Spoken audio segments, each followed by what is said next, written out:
to you by Sensodent K. अभी लेके आए सेंसोडेंट के। टूथ का करंट गॉन तो लाइफ का करंट ऑन। पश्चिम बंगाल के नॉर्थ 24 परगना जिले के संदेश खाली का एरिया, यहाँ से बीते 8 फरवरी को सड़कों से दृश्य सामने आए। महिलाएं झाड़ू और डंडे लेकर सड़क पर आ गईं। उन्होंने संदेश खाली के रहने वाले 3 लोगों की अरेस्ट की मांग सामने रखी। ये 3 लोग कौन हैं? शेख शाहजहां, शिबा प्रसाद हजरा और उत्तम सरदार। ये तीनों दोस्त हैं और तीनों ही राज्य की सत्ताधारी पार्टी तृणमूल कांग्रेस के नेता हैं। इस लिस्ट में आपको शेख शाहजहां का नाम थोड़ा परिचित लगेगा। शाहजहां ही वो व्यक्ति है जिसके समर्थकों ने जनवरी के महीने में उसके निवास पर छापा मारने आई ईडी की टीम पर हमला किया था। 3 अधिकारी घायल हुए थे। शाहजहां फरार हुआ था और अब तक पुलिस ईडी की पहुंच से गायब है। पर ये महिलाएं प्रोटेस्ट क्यों कर रही हैं? इनका कहना है कि शाहजहां और उसके 2 सहयोगियों, जिनके नाम हमने अभी आपको बताए, इन्होंने बरसों तक संदेश खाली की कई महिलाओं का यौन शोषण किया। कहानियां, इन 3 दोस्तों ने संदेश खाली की महिलाओं को घरों से उठाया, दफ्तरों पर हफ्तों रखा और अपने रसूख और टीएमसी से जुड़ाव को देखकर स्थानीय लोग भी कुछ नहीं कर पाए।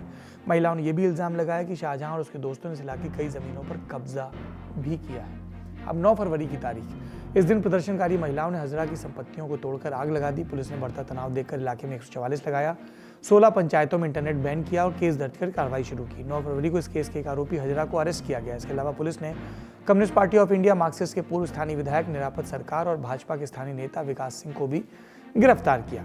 इस केस की जांच के लिए सूबे की ममता बनर्जी सरकार ने 10 सदस्यों की टीम बनाई। ये टीम संदेश खाली का दौरा करेगी और पीड़ित महिलाओं से बात करेगी। पर जैसे इस केस में अरेस्ट शुरू हुए, पुलिस थानों पर प्रदर्शन हुए। सीपीआई के नेताओं ने थानों पर अपने नेताओं की रिहाई के लिए प्रदर्शन किया और भाजपा ने अपने नेता की रिहाई के लिए, और टीएमसी उसने हजरा को पार्टी से निष्कासित कर दिया, पर यह भी कहा कि उनकी इस मामले में कोई संलिप्तता नहीं है। ये तो केस, प्रोटेस्ट और एक्शन की बातें हुई, लेकिन फिर इस मामले में थोड़ी राजनीति भी हुई और थोड़ी गहमा-गहमी भी। 12 फरवरी, इस दिन सूबे के राज्यपाल सीबी आनंद बोस संदेश खाली पहुंचे, महिलाओं से मुलाकात की। महिलाओं ने राखी बांधी, आप बीती सुनाई। राज्यपाल ने उनसे कहा वो एक्शन लेंगे और फिर मीडिया से बात की। Listen to my mothers and sisters there. I couldn't believe that this could happen in Kavi Guru Rabindranath Tagore's place. Imagine a happy home, husband and wife, grown-up children including girl children. Some goon comes from inside the house, catches hold of the grown-up child, girl child, assaults the wife in front of the husband, and beats of the husband when he protests. This is no fiction. This is not, I was told, happened in this village in the last few days. This can never happen. We should fight it out under the Constitution. I will fight it out under the Constitution. I will fight it out. आपने सुना, महिलाएं इल्जाम लगा रही कि कुछ गुंडे आते हैं, बच्ची को पकड़ लेते हैं। पति के सामने पत्नी का शोषण, पति को पीटना, ये भयावह है और कल्पना से परे है। प्रदर्शनकारी महिलाओं से मिलने से पहले आनंद बोस ने वरिष्ठ पुलिस अधिकारियों के साथ भी बैठक की और हालात की जानकारी ली और सख्त कदम उठाने का निर्देश दिया। पुलिस अधिकारियों ने बताया कि वो ऑलरेडी एक्शन ले रहे हैं। इसके बाद केंद्रीय मंत्री स्मृति ईरानी भी संदेश खाली पहुंची, महिलाओं से मुलाकात की और फिर मीडिया से बात की।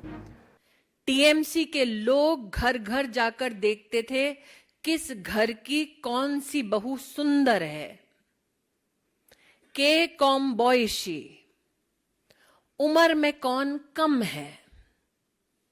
ये बंगाल की संदेश खाली की महिलाएं पत्रकारों से बांग्ला में कह रही थी कि उनके पतियों को आकर टीएमसी के गुंडों द्वारा बोला जाता, तुम स्वामी होते पारो किंतु तुम्हार कोनो अधिकार नहीं। जिन औरतों को आइडेंटिफाई किया जाता, उनके पतियों से कहा जाता कि तुम इसके पति हो सकते हो, लेकिन अब तुम्हारा इस औरत पर कोई अधिकार नहीं है। स्मृति ईरानी के बाद अब रुख करते हैं पश्चिम बंगाल विधानसभा का, क्योंकि उसी दिन इस मुद्दे पर वहां भी हंगामा हुआ। भाजपा के विधायकों ने मांग की संदेश खाली पर सरकार सफाई दे, ममता बनर्जी सामने आए और बहस भी हो। नारेबाजी हुई। आखिर में स्पीकर ने शुभेंदु अधिकारी समेत 6 विधायकों को सदन से सस्पेंड कर दिया। इसके बाद शुभेंदु ने मीडिया को संबोधित किया और ये कहा, आज भी हम लोग को सस्पेंड किया, वी आर हैप्पी।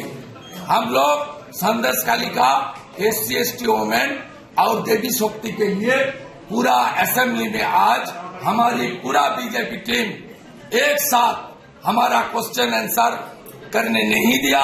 आधा घंटा से ज्यादा हम लोग शाउटिंग स्लोगन करके हम लोग वेल में उतार के हमारा जो संदेश खाली का गुस्सा यहाँ हम लोग उठाया ऑगस्ट हाउस में, इसलिए हम लोग को सस्पेंड किया। विपक्ष के आरोपों का जवाब दिया तृणमूल कांग्रेस ने। ये लोग कह रहे हैं कि नारी का सम्मान करो, नारी के ऊपर शोषण नहीं होना चाहिए। इनको उपदेश मिलता है केंद्र मंत्री स्मृति ईरानी के तरफ से, जो कल दिल्ली से प्रेस कॉन्फ्रेंस करते वक्त ये करी है कि महिलाओं के ऊपर जो अपराध होता है वो धर्म के नाम पे भी विभाजन कर सकते हैं। ऐसी सोच उन्होंने रखी कि अगर हिंदू महिला के ऊपर अपराध हो तो वो और घिनौनी होती है, मुस्लिम महिला के ऊपर अपराध हो उससे ज्यादा। ये बात कल हम लोग को सुनने को मिला, और जिस तरीके के उपदेश और उन्होंने भड़काया आज भारतीय जनता पार्टी सुकांतो मजूमदार उसके नेतृत्व में संदेश खाली में उनका रवैया और आचरण और जिस तरीके से गड़बड़ किए हैं, इसको कड़ी सी कड़ी भाषा में ऑल इंडिया तृणमूल कांग्रेस की तरफ से हम लोग निंदा करते हैं। फिर कैलेंडर में तारीख लगी 13 फरवरी। इस दिन प्रोटेस्ट और बड़ा हुआ। बंगाल पुलिस पर इल्जाम लगा कि वो शाहजहां को बचाने के लिए प्रदर्शन कर रहे लोगों को गिरफ्तार कर रही है। दूसरी ओर न्यूज एजेंसी पीटीआई के हवाले से पश्चिम बंगाल पुलिस का दावा सामने आया कि संदेश खाली में लोगों से केवल 4 शिकायतें मिली हैं और उनमें से किसी में भी बलात्कार या यौन पीड़न का जिक्र नहीं है। सवाल ये है कि जब राज्यपाल के सामने महिलाएं ये बातें कह रही हैं तो फिर पुलिस को शिकायतें क्यों नहीं मिल रही हैं? स्वतः संज्ञान लेने का क्या हुआ? 13 फरवरी को ही भाजपा के प्रदेश अध्यक्ष सुकांत मजूमदार के नेतृत्व में बसीरहाट पुलिस अधीक्षक के आवास पर एक विरोध मार्च का आयोजन हुआ। पुलिस ने रोका तो भिड़ंत हुई, पत्थर चले, लाठीचार्ज हुआ और भाजपा कई महिला कार्यकर्ताएं घायल हुई। और आज ही कलकत्ता हाईकोर्ट ने भी इस घटना का स्वतः संज्ञान लिया जो पुलिस ने नहीं लिया, और एक एमिकस क्यूरी यानी न्यायालय के मित्र की नियुक्ति की। एमिकस क्यूरी अदालत को किसी निर्णय तक पहुंचने में मदद करते हैं। इसके अलावा हाईकोर्ट ने बंगाल सरकार को 20 फरवरी तक अपना जवाब दाखिल करने का आदेश दिया है। इस मसले को और समझने के लिए हमने स्थानीय पत्रकारों से बात की ताकि वस्तु स्थिति समझे और पॉलिटिक्स भी समझ पाए। फिलहाल अभी भी जो संदेश खाली इलाका है, अभी भी कुछ दिन हो चुका है उस घटना के बाद, इस तरीके के वायलेंट प्रोटेस्ट होने के बाद अभी भी यहाँ पर तनाव की स्थिति है। लोगों में अभी भी डर है, गुस्सा है तृणमूल कांग्रेस के जो लोकल लीडर्स है, खासकर शेख शाहजहां और उनके करीबी जो नेता है जिनके खिलाफ तमाम आरोप उठ रहे हैं उन सबको लेकर। लेकिन इस बात को लेकर राजनीति भी बेहद हो रही है, चाहे वो भारतीय जनता पार्टी हो, विपक्ष के जितने भी पार्टी है, चाहे वो वाम यानी लेफ्ट के पार्टी, वो भी इस पुरजोर इनके विरोध कर रहे हैं। बीजेपी का कहना है कि दरअसल ये छवि है बंगाल के महिलाओं का उनके ऊपर होते हुए अत्याचारों का।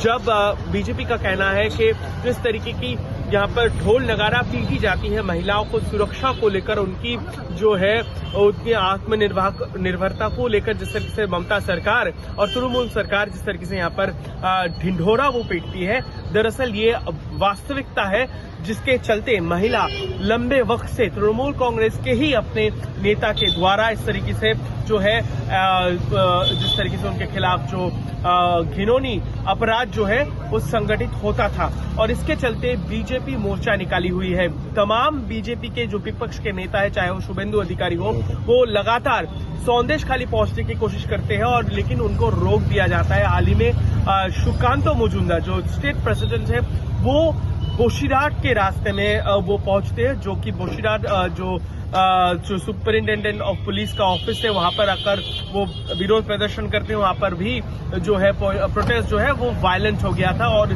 जवाबी कार्रवाई पुलिस को भी करना पड़ा, आंसू गैस के गोले भी दागने पड़े। बीजेपी का कहना है कि दरअसल पुलिस चुप्पी साधी हुई है और हालांकि पुलिस ने एक कार्रवाई की है, एक अहम कमेटी का गठन किया गया है जो सीनियर महिला ऑफिसर्स हैं उनके द्वारा गांव में जाकर संदेश खाली के महिलाओं से वो ये गुजारिश कर रहे हैं कि किनके क्या आरोप है वो सब दर्ज करवाया जाए। तो इसकी जो प्रक्रिया है वो चल रही है। संदेश खाली की महिलाओं को न्याय मिलना चाहिए। देश में कहीं भी कोई भी नागरिक अन्याय की चपेट में आए तो सारी नेता नगरी किनारे रखकर उसे न्याय मिलना चाहिए और किसी भी किस्म के किंतु परंतु की आड़ से बचना चाहिए। ममता बनर्जी देश की इकलौती महिला मुख्यमंत्री, इसलिए उनकी जवाबदेही अव्वल तो इसलिए क्योंकि उनके राज्य का मामला है, लॉ एंड ऑर्डर का मामला है, जिन्होंने गुंडई की, जिन पर इल्जाम लगे वो टीएमसी के नेता हैं, उनका मामला है, और दूसरा इसलिए कि वो लगातार महिला अधिकारों की और महिला सुरक्षा की बात करती है। इसलिए सवाल बार बार पूछे जाएंगे। आज के ललन टॉप शो में इतना ही। अपना और अपनों का ख्याल रखिए। शुभ रात्रि।